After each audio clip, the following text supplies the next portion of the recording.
All right, thank you very much, everyone, for joining us at this our opportunity at the International Social Capital Association. My name is Dr. Jeff Donaldson. I am the Secretary of the Board of Directors of the International Social Capital Association, and I'm convening this webinar. The association's mission is to advance the research and application of the social capital concept, and the association is welcoming new members at all times, and we will be putting the data contact information in the chat throughout this presentation. It is my unique honor today to introduce Maya FarrHenderson and her presentation today on perversity and violence against women. Maya, the floor is yours.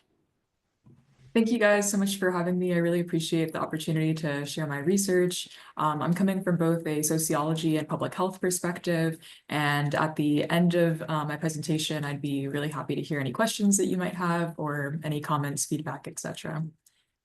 With that, I'm going to go ahead and open up my screen and begin the presentation. Okay. Can everyone see my screen all right? Perfect. All right, so today I'm going to be talking about different ways that scholars of social capital might understand the phenomenon of violent crime against women. And in particular, I'm going to be focusing on femicide, which is a gender-based homicide. I'm going to cover how femicide has been studied historically, social capital approaches to understanding the crime, findings from my recent study in Argentina, in which we interviewed 208 perpetrators of crime while they were imprisoned. And then I will conclude on discussing some of how we can leverage existing social capital in communities to hopefully prevent violent crime against women. And I just want to highlight my co-authors, who are Martina Hernandez DeMarco and Dabney P. Evans. So if you've never heard the term femicide before, it is the killing of a woman or girls because of their gender. There is no universal definition of femicide. So in different parts of the world, a femicide perpetrator might be charged with committing homicide, feminicide, uxoricide, a hate crime, or potentially not charged for this crime at all. In this study, I'm looking at Argentina specifically, and they do have a legal definition for femicide.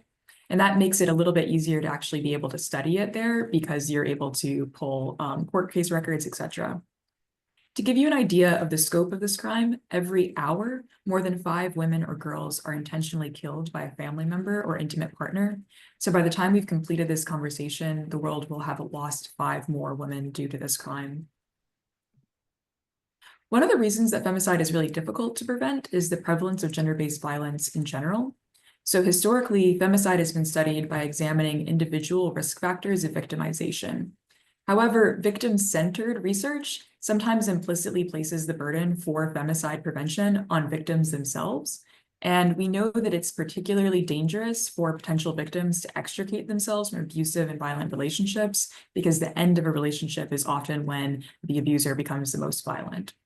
As perpetrators are the drivers of femicide, primary prevention really does begin with them. In contrast to research on victims, relatively little data exists at the moment on perpetrators themselves, and where it does, it's not necessarily predictive. So while intimate partner violence is the biggest indicator of potential perpetration, 1/3 of femicide perpetrators were found not to have used physical violence with the partner that they killed. Rather, they utilize psychological variants of coercive control that are often missed by law enforcement. On average, victims of femicide are visited by police 6 times in the 3 years prior to their murder. However, Johnson et al. Found that police respond to just the specific incident of criminal assault that triggered the call for help, but they disconnect it from the patterns or behaviors that control, intimidate, and isolate women. These traditional methods of intervention have consistently failed women who were identified to be at risk of femicide because the study of individual risk factors obfuscates the root of the problem, that being that gender-based violence is a primarily society-related phenomenon. And by that, I mean that femicide is an extreme manifestation of rigid and gender patriarchal norms. Femicides must be addressed on the society level and more locally at the neighborhood level, particularly because femicides have been found to be spatially clustered. We know that an individual's risk of experiencing intimate partner violence increases when there are higher levels of intimate partner violence within their neighborhood and social network. I therefore ask the question, what differentiates these communities with higher risk of femicide from those with a lower risk? I just want everyone to take a quick look at this map, and it shows how femicides are spatially clustered through the greater area of Buenos Aires. This map is from 2019. The red census designated zones are those with the highest incidence of femicide, purple being the second highest, yellow being only 1 incident, and pink being 0. So you can see that there's almost a cluster in the middle and then fanning out from there. Now I'm going to get more into the social capital theory side. And while I hardly need to define social capital to a whole audience of social capital scholars, I would just like to share the definition that I used for the following study, and it does come from Dr. Putnam. Social capital is made up of the connections among individuals, social networks, and the norms of reciprocity and trustworthiness that arise from them. Friends, families, coworkers, etc., often make up an individual's social network. And individuals within one community trust one another not to violate these norms. Otherwise, offenders might expect to see consequences in social isolation. Social networks are able to exert a certain amount of control over individuals' actions and decision-making via the implementation of social sanctions. And by that, I mean that when deviant behavior, i.e. the commission of a crime, is punished, others in the community are more likely to refrain from this same crime or behavior. For the purpose of this study, I'm particularly interested in what happens when individuals break their community norms or when the norms of the community are antisocial in themselves. In the literature, I found that there are 2 primary social capital related explanations for the incident of crime. One being a deficit of social capital and the other being the perversion of social capital. So social capital deficit research has found an association between increases in social capital and decreases in crime. There is a significant empirical evidence that an inverse relationship exists between social capital and crime rates in communities. In other words, it is theoretically possible that some neighborhoods or social communities simply have no means of social control because the norms of reciprocity that are typical of social capital were just never established. On the other hand, we have perverse social capital, which argues that criminality is not evidence of a lack of social capital, rather it's a perverted version of it. So the theory of perverse social capital posits that the presence of social capital may not always help to prevent crime. Instead, it can help facilitate it. Rather than risk losing social relationships, in some communities, committing a crime can only strengthen these relationships. The example that I like to use is the trust and bonding relationship that can be established between members of a gang. To be accepted as a member of the in-group, one must commit crime or violence. Whereas social capital might usually serve as a deterrent, perverse social capital motivates and normalizes crime and violence by providing the same benefits that one might usually expect by acting in a way that's beneficial to the community, but instead by performing acts that are harmful to society and may only serve to benefit the in-group. Rubio's perverse social capital theory dovetails with Podrica's analysis of what motivates men to commit femicide. In her study, it's that mainly as a means of repositioning themselves and their own authority, both in relation to their partner, among their friends, and in the wider society from which they want to get confirmation of their manliness. I'll now transition into a summary of the methods and findings from a paper that I published last year with my co-authors, titled Perceptions of Social Capital Before and After the Perpetration of Femicide, Homicide, and Other Serious but Non-Lethal Crimes. Our work is oriented ultimately toward preventing femicide. We aim to contribute to the body of the research that focuses on perpetration as the driver of the crime, and to also understand how these 2 different social capital theories might be used to understand femicide. We tested whether a sample of incarcerated men, those being perpetrators of femicide, male-male homicide, and other crimes, report the same degree of informal social punishment from their social networks following the commission of their crimes. For each type of offender, we consider social capital scores, which were operationalized as social network size and social support given and received. And as a secondary objective, we also examined the individual and social context of the homicide and femicide perpetrators. I'll just give a bit of a brief background on the study's setting. So in 2012, femicide was incorporated into Argentina's penal code, recognizing the crime as separate from homicide and punishing it with a life in prison, which in Argentina is no more than a 50-year sentence. Many in Argentina felt that this new law did not do enough to combat the root causes of gender-based violence.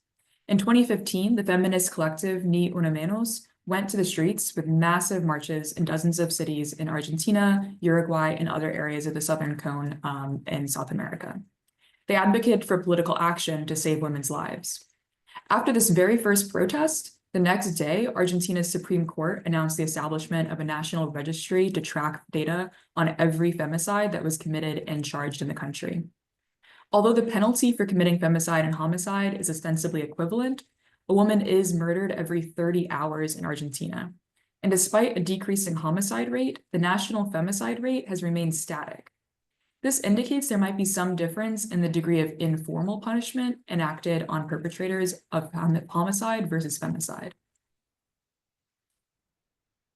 In 2020, 59% of Argentine femicide victims were current or former partners of the perpetrator, and 48% were living with the perpetrator at the time of the attack.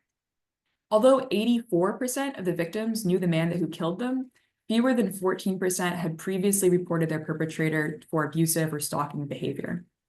Nearly 10% of the victims were children or adolescent girls. I want to point out that these data are available because of the mobilized and persistent action of women's rights activists across Argentina and the positive response from the government to these calls to action. So just to get into the methods, we administered a quantitative questionnaire across 4 different prisons in Buenos Aires. Social capital scores were assigned based on responses to 2 scales that I adapted from the World Bank's integrated questionnaire for the measurement of social capital, the SCIQ. That's a questionnaire that was originally established for low resource areas, and we adapted it for the prison population.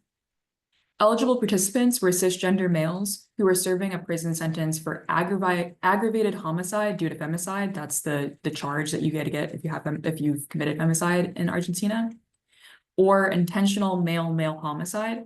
And then the other crime group was non-lethal. So we looked at robbery with a weapon, robbery without a weapon, or drug crimes. The men who committed the non-lethal crimes were categorized as other, and this group served as the control group for the femicide and homicide group.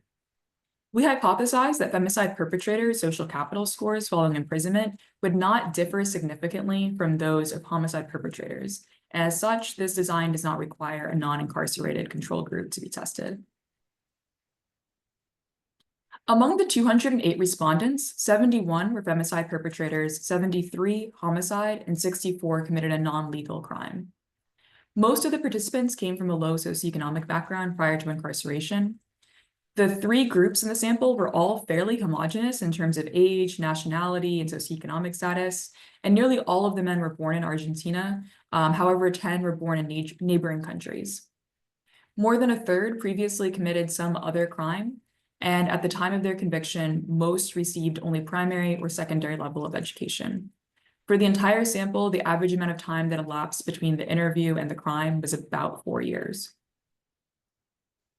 Our primary findings were that in pre-incarceration, social capital scores differed for other crime, but were statistically similar for femicide and homicide perpetrators. Following imprisonment, femicide perpetrators retained significantly greater scores than perpetrators of homicide, suggesting that non-gender related homicide is not as socially sanctioned as gender-related killing. I also want to highlight when I'm talking about pre-incarceration and post-incarceration scores here, all of these interviews were taken during the time that the person was incarcerated. And so the pre-incarcerated score is their perception of it, and they are basically thinking back to the time before they were incarcerated. To determine a baseline understanding of the difference between the 3 offender groups, we performed a one-way analysis of variance test. This test found a significant difference between the 3 groups on all social capital measures. We did expect to see some decrease in social capital scores for all of the groups because 1, it's logistically difficult for imprisoned people to maintain the prior relationships with the same frequency and intensity as those who are not incarcerated. And because we see the withdrawal of social capital as a primary means of enforcing social norms. I did find it interesting that the other crime group started out with the lowest social capital score and maintained that throughout. They didn't really see a drop. Following imprisonment, both homicide and femicide perpetrators experienced a significant decrease in their social capital scores. But as I mentioned, other crimes did not see the same drop. We did adjust for age, socioeconomic covariates, and still saw differences between the groups. This table only displays the means and standard deviations. If you want to see all of the details of this table, then you can see them in the reference paper. To examine the effect that imprisonment had on perceived social capital for the different offender types, we performed a regression analysis with each social capital score, pre, post, and then the relative change between. This table displays the least square means adjusted for socioeconomic status, carceral institution, and the number of years since the crime was committed. And I sought to control all of these variables because they were the ones that were most likely to covariate with social capital as well. After adjustment, we see largely the same results. Finally, informed by the initial ANOVA tests and the difference it determined between the three groups, we use the SIDEC method to complete a pairwise comparison of the three groups following adjustment. Prior to imprisonment, perpetrators of femicide and homicide reported statistically similar adjusted mean social capital scores of 5.11, and that's on a scale of 0 to 9, and 4.72, while the perpetrators of the crimes reported at the lowest at 3.43. Following imprisonment, the average social capital scores of the other crime perpetrators remained relatively unchanged, but both femicide and homicide perpetrators' scores decreased. However, homicide perpetrators' scores diminished by more than half, while femicide perpetrators retained more than half of their score. The relative change between the two groups was statistically significant, and although scores dropped for femicide perpetrators, their perception of their social capital experience post-imprisonment was not significantly different from that of the perpetrators of other crime. To further contextualize the crime and expand our understanding of femicide perpetration, we explored variables related to the perpetrator's relationship with the victim, experiences with prior violence, and perceptions of their social network. We found that over 80% of the men could name at least one other person in their social network who used violence as a means to settle disagreements, and 11% said everyone they knew used violence during disagreements. We also asked an open-ended question, and that was, what would have needed to be different for the woman, referring to the victim of the femicide, to be alive today? And nearly 40% responded with some variety of education, whether that be informal in school or with a therapist, formal in school with their therapist, or informal being in the family or non-familiar relationship. And they were referring to education for themselves. This study revealed a statistical difference in self-reported social capital perception before and after imprisonment between femicide, male-male homicide, and other crime perpetrators. Despite similar social capital scores before committing murder, femicide perpetrators retained more than half of their social capital scores following the crime, while homicide perpetrators' scores diminished by more than half. Although scores dropped for femicide perpetrators, indicating some degree of social punishment, their perceptions of their social capital experience post-imprisonment were not significantly different from those who had committed non-lethal crimes. How people relate to the offender is grounded in perceptions of the legitimacy and/or value of the crime committed. It is possible that the social network members of other crime perpetrators found it easier to maintain their relationships with the offender compared to the friends and family members of individuals who are charged with a form of homicide or femicide. Using that same logic, we theorize why perpetrators of femicide might be able to retain social capital scores to a similar degree as those who committed non-lethal crimes. Considering explanations for lethal violence within a social network, social capital framework, the incidence of femicide perpetration might be characterized by both social capital deficit and perverse social capital. The social capital deficit approach suggests the absence of key moral referees in the social environment of perpetrators. Within social networks, people are effectively taught what is and what is not socially acceptable. A significant portion of the femicide perpetrators who responded to our counterfactual question of what conditions would have needed to be different for the victim to be alive responded with appeals to some form of education. These men were not necessarily taking responsibility for the murder they committed, but they did acknowledge their role as perpetrators and believe that if they have received some education on or exposure to positive relationships between men and women, the victim might still be alive. This finding supports the idea that the absence of social capital creates space for harmful and violent behaviors among group members. Considering social capital deficit from the side of the victim, without a well-connected social network, a victim is more vulnerable to attack, and social consequences are reduced for the perpetrator. Most of the femicide perpetrators in our sample could name at least one other person in their social network who they knew to be violent in disagreements with their partner. However, this widespread prevalence of intimate partner violence within one's immediate network also provides some evidence of the perverse social capital and violence normalization. Following perverse social capital framework, our findings suggest a certain level of social impunity among the social networks of femicide perpetrators, underscoring the tacit acceptability of femicide.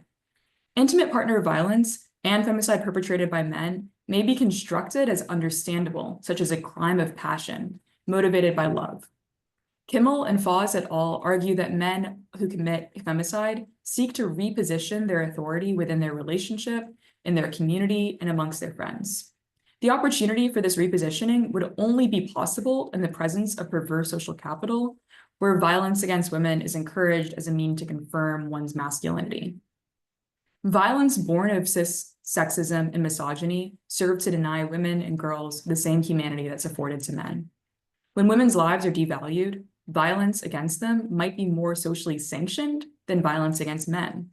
Therefore, if we're living in a patriarchal belief system, a man who kills a woman has not committed the same social transgression as a man who kills another man. Furthermore, the perverse social capital interpretation of the results reinforces Zagato's theory regarding femicides as a pedagogical strategy. Femicide can be viewed as a form of expressive violence, serving as a mode of communication between the perpetrator and their social circle. This perspective suggests that the relatively minimal loss of social capital that we saw serves as an indication of societal support for intimate partner violence. Dobosh and Dobosh found that while the perpetrators they interviewed often claimed a loss of control, they also had clear objectives for their use of violence against their partners. They wanted to silence her, to punish her, frighten her, or teach her a lesson. Countering the crime of passion discourse, scholars have found evidence of premeditation among femicide perpetrators. The crime of passion defense has still been used consistently in different legal contexts internationally to lessen the sentence for those who commit murder in fits of anger or jealousy, despite often protecting habitually violent or predominantly male defendants. Expanding the theory focus on perverse social capital would also include the complicity of the state in reshaping this scenario. So Zara and Gino talk about the state's culpability in the incidence of femicide, where you see states where many years of under-prosecuted intimate partner violence might foster an implicit license that it's somehow tolerable to be violent towards an intimate partner. Looking back specifically at Argentina, in 2010, Eduardo Vasquez, the drummer of a popular Argentine band, killed his wife, Wanda Tati. He covered her in gasoline and he lit her on fire. His crime and the proceedings of the following trial brought femicide to the forefront of a national conversation in Argentina.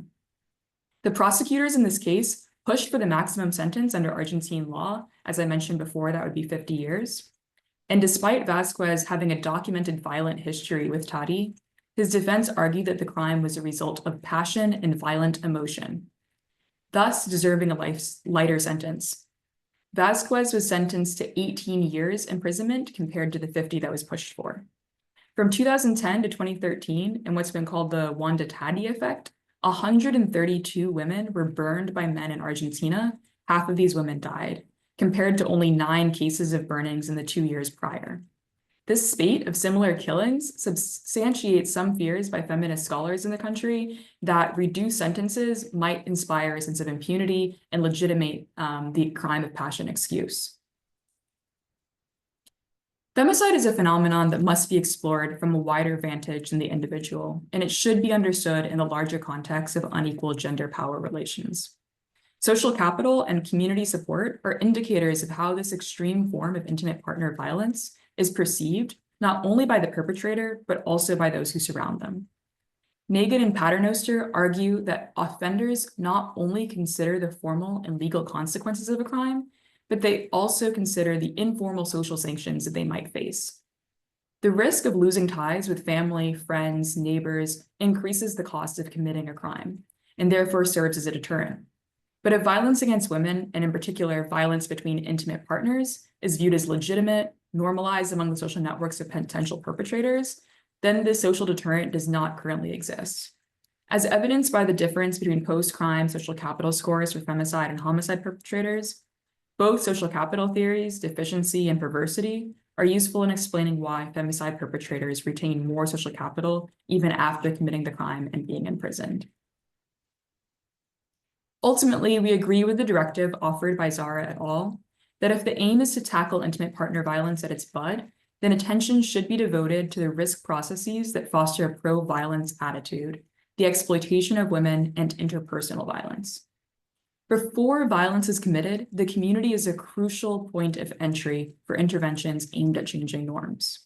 Rather than relying on traditional forms of prevention for intimate partner violence that focus on the victim or the individual, those seeking to prevent femicide can leverage informal systems of social control and sanctions that already exist within some social networks. This framing can inform community-based interventions addressing interpersonal and intimate partner violence. In Argentina, where a registry of femicides is maintained and an active women's movement exists, there may be some infrastructure and popular support for deploying a community-based educational intervention focused on behavior and gender norms change in support of femicide prevention. I'd like to thank my research collaborators and also the data collection team that was in Buenos Aires, and as well to the participants who donated their time and interviewed with us and filled out the questionnaire. I'll just really briefly show citations, and those can be found with the slides, and would love to open the floor to any questions that you might have. Thank you very much, Maya. That was a absolutely wonderful presentation. Very, very interesting. I just posted in the chat there. You have the opportunity to raise your hand if you wish, or you can decide to just type your question in the chat and then I can ask it on your behalf. And while we're waiting for people to do that, one of the things that you did bring up, and I thought was very interesting, was what you found in the population of offenders was what I think from an outsider's point of view is fairly logical. Do you think that the same attitudes exist in a similar percentage within the broader population? So if we were to take those same type of social capital measurements from the World Bank and apply them to a broader, obviously it wasn't necessary for the study that you did, but I would be interested, do you think you would find a similar trend or a similar idea in the broader population? So I'm making sure I understand, broader by non-incarcerated population. Yes, sorry, yeah, non-incarcerated male population with a similar socioeconomic status. And then I guess if the question is their social capital scores, like if we're seeing, I guess what's the incident that we would be comparing against, or just looking at the views of like what is someone's social capital in a non-incarcerated population without like an incident event? Yes, without the incident event, just in general, do you think there would be a difference? Yeah, that is a good question, because I do think that on average, when I'm looking at the social capital score that we created, it's from 0 to 9. So 0 being someone who they literally cannot name a single person that they either received any social support from or that they've given to, etc. Or 9 being, for each one of these questions, they're able to name multiple people. So that's kind of like the spread there. And then we're looking at people who are primarily, at least in our population, 5 and below. So that's kind of on the lower end that you would be expecting. I would hope that in a non-incarcerated population, and when looking at men across the world, that we would see more people closer to like on the higher end of this. That being said, I know that there's been conversation, and I don't want to get too far into it because I'm not part of that study of it, but of like this male loneliness epidemic. And I think that it would be kind of illuminating to see how something like that would look for just the general male population. Yeah, and I think those type of studies would be very interesting. We've got a question in the chat there, Dr. Hargett. Would you like to ask that yourself, or would you like me to do that for you? Feel free to unmute yourself. No, you can ask it. I'm fine, but great presentation, Maya. Thank you so much. Okay, fantastic. The question was, what was the response rate in the prisons? Were there incentives for participation by the incarcerated males?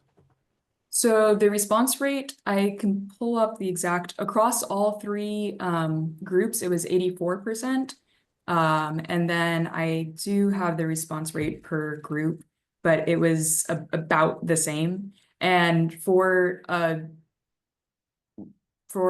questionnaires, I think that's actually pretty high in general. There weren't incentives given, but for a lot of people, the incentive, to be honest, is that you're talking with someone who is outside of the prison population that you normally don't get to talk to. You get to go to a different room where you're alone and it's just you and the interviewer. So that's, to be honest, like a fairly high incentive for a lot of people, but we're not offering any like cash-based incentives, food, etc. So that was the primary incentive. And while we're waiting for the next question, I was just wondering, That's is very there high. a broad spectrum of this type of research? Like you studied incarcerated populations in Argentina. Is that a replication of an existing network of studies, or do you know of other similar type generalizable research projects that have been done? So in terms of incarcerated populations, no, not really. Unfortunately, they're compared to the studies on victimization, there's very, very little research that's being done right now on perpetration. There does not appear to be the same focus with perpetrators. I think there are a few reasons for that. One is like logistical challenges, which we did face in this study, just being able to interview people in prison. It can take a lot of time and coordinating with the institution itself. And then from the other side, I think even in attempting to publish this research, we did get some pushback just on why we were looking specifically at perpetrators and kind of the understanding that it seemed to be like taking away voice from victims. But unfortunately, in our research compared to research on intimate partner violence or gender-based violence, our victims do not have a voice because they are dead. That's like the main thing. And so to be able to look at this, you really do need to look at the perpetrating population. And unfortunately, other than statistics, you generally don't have a voice for the victims of violence, especially those that are lost to violence. Does anybody, if you have any other questions, feel free to just raise your hand using the tools in Zoom, or feel free to put your question in the chat.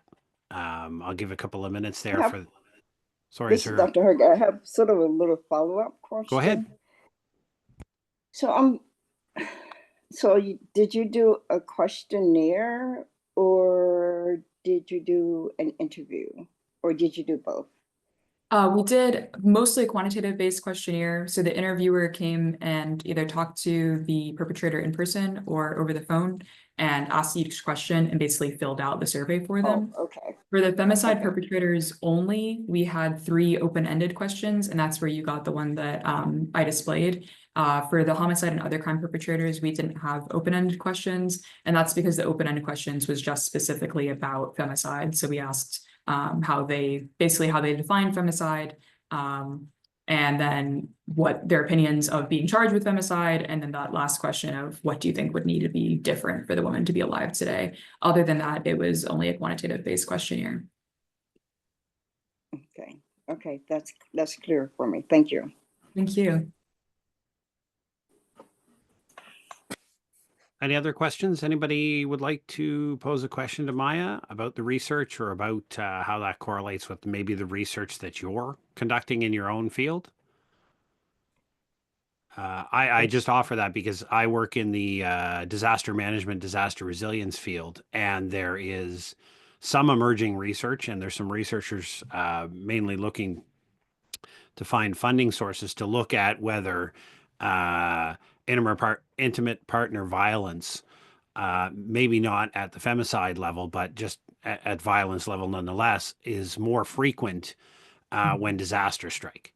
When normal societal operations and freedoms are restricted, such as the pandemic, when lockdowns forced people to stay with their partners who may be perpetrators of violence, did that increase the frequency or the severity of the violence? And there's some interesting work, but there unfortunately isn't a significant amount of work into the field, and I really do think it needs to be done, because that leads towards better education, as you said.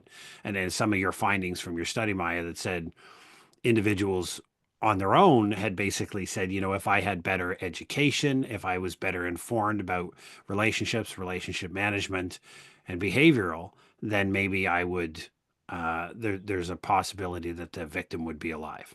And I don't think we can have a greater thumbs up for that kind of research, other than that could potentially lead to it.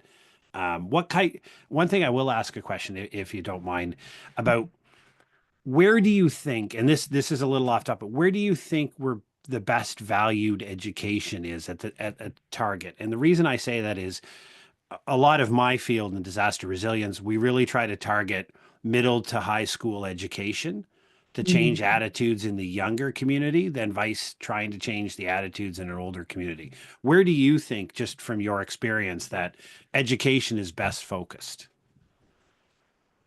I think I'm going to answer in slightly two different ways. So I think from one end, when you're looking at communities and just thinking about adults, right? So like adult education, I think that there's some research that's been done on considering kind of the golden egg type of people to be able to like convert to your way of thinking, is someone who's well respected in said community and really strongly believes in the values that are kind of like the opposite of what you're trying to teach. So then this example would be someone who's well respected in this community and really does hold like rigid patriarchal gender norms as a strong belief of theirs.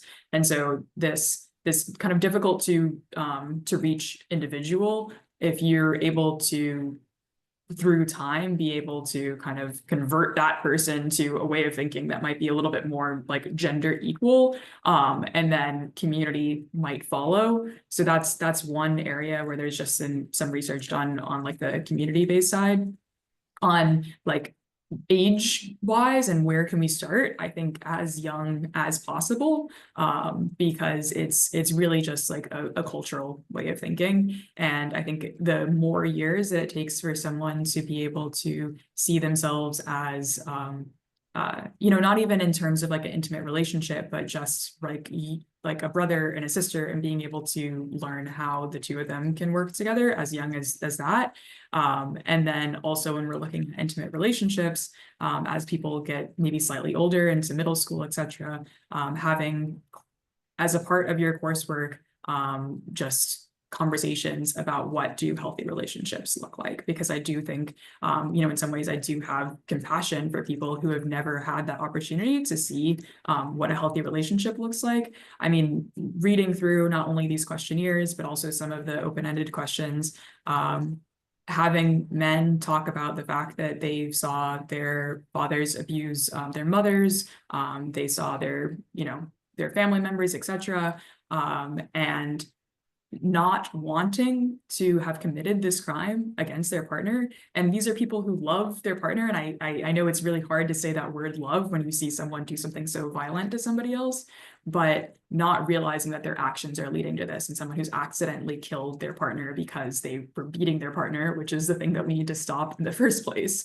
And so having those conversations about how do you respect women. And I know that it sounds basic to a lot of people, but it's really at that most basic level and needs to start as early as possible. And also, I think going back to just really quickly, when you're talking about disaster preparedness and in the pandemic, my co-author, Dr. Evans, she does have a paper about gender-based violence and women who are in the home with their partner during the pandemic. And I can send that to you after this as well. That's interesting, because there's a lot of discussion about social capital has perverse or negative social capital exists as part of, some would phrase it as cultural capital versus social capital. And it's interesting, how do we navigate cultures, certain cultures in the world that have norms of imbalance between gender roles, that see, and I've had some work experience where I've been in some places of the world where genders are not equal. and there is a very clear imbalance. And so violence is just a natural byproduct of the culture, and it's part of the cultural norms.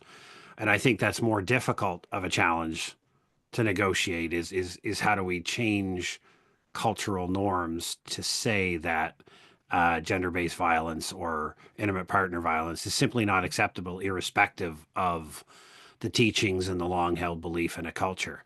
I don't expect you and I to have the answer to that question of how to cross that barrier. Okay. Otherwise, So, we'd be doing exceptionally well. I'm still here. So I'm listening to that conversation, and my first question was, where in the world is there a balance in gender roles? I don't know any place, including United States. So, but I was thinking, and I was thinking that cultural dimension of Argentina, which may have its own particular norms, as you labeled it as norms. But I was also thinking about educational attainment in the country itself, in terms of that may be a factor in and of itself. So, but the other thing that I was thinking about, because I also do intimate partner violence research, but I do it at the college level. So I'm thinking to myself, okay, these are our educated young people. But intimate partner violence on college campuses is as high as in the general population. So what does that tell us? That intimate partner violence is a real problem. I mean, and it does not matter in some respects, obviously, the outcomes, but we know the outcomes even in the United States. You know, we probably have more. What is the notion is that if there's a homicide and it is a spouse, a girlfriend, the first person you look at is the significant other or the spouse, because that is the likelihood of who is going to be the person who committed the homicide. And so it is a real problem, no matter where it is. I think it is very interesting to be able to actually talk to persons who have actually engaged in the action. So that's why I find, you know, what you're doing over in Argentina fascinating, because their definition of, we have an absolute definition of what it is. But I think it would be equally, now that you've done that, to look at the data that we have even here and just look at the sort of domestic violence, intimate partner violence as the reason why that person would die. And then kind of look at those variables that you looked at before and see if you can make some comparison, because I'm sure one of the arguments, as you said, was, but it's Argentina, you know, so what about, how does that translate into the US or other places and spaces? So that was a long drawn out comment, but nonetheless. Thank you. And I want to make it clear, because I don't think it's as clear in the presentation, why Argentina was chosen as the study setting, because I think some people think, they think about Latin America and then they think about this understanding of machismo, because I think at least in the United States, I'm not sure about other, I'm just talking about my own cultural context, that's something that we hear about in news, etc. And in this case, that's absolutely not why Argentina was like chosen, was because of this idea of like, oh, there's a big machismo culture. It was chosen, and one, because my research collaborator lives in Argentina. I used to live in Argentina while studying, and it's honestly, it's a convenient place to study femicide because of the National Registry of Femicides. So many other countries have not created something like this and are not doing such a good job of tracking the crime itself. In the United States, just like to be entirely honest, it would be really difficult and inconvenient to be able to study femicide specifically because we don't charge people with femicide. So we charge people with homicide potentially, but it's not always indicated whether that was aggravated gender crime, etc. And then as well, like when a man kills a transgender woman, there's sometimes like this gay panic defense of, oh, I didn't know that she was a transgender woman, and then therefore he kills her. In Argentina, that's listed as a femicide. In the United States, that might not be listed as a femicide. We might not even know the gender of that woman. We might not know her sex, etc. And so it's just much more difficult to be able to do a large study like this. Whereas Argentina, at least the government has done this great job, and since 2015, collecting that data. And so I really like genuinely applaud the government and the country for taking that step.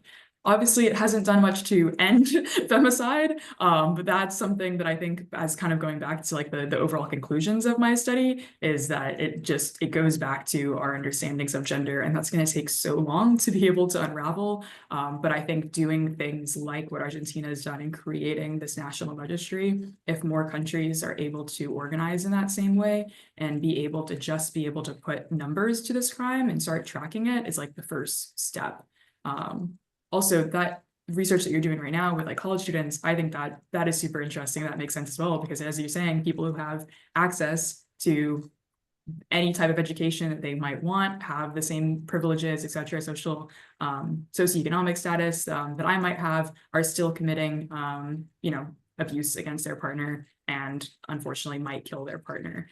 And so how do we stop it if the people who, in the sample that I'm looking at are people, as I mentioned, the majority of them were in a low socioeconomic status, and that might have to do with bias when it comes to, how people get charged and how people become part of the incarcerated system. I can't say much in terms of Argentina. I don't know, what the overall, but the fact that such a high percentage of our population was undereducated and had a low socioeconomic status might have to do with just the fact that they were the incarcerated population as well, and not necessarily that they're the population that are out killing their spouses, Yeah, I agree.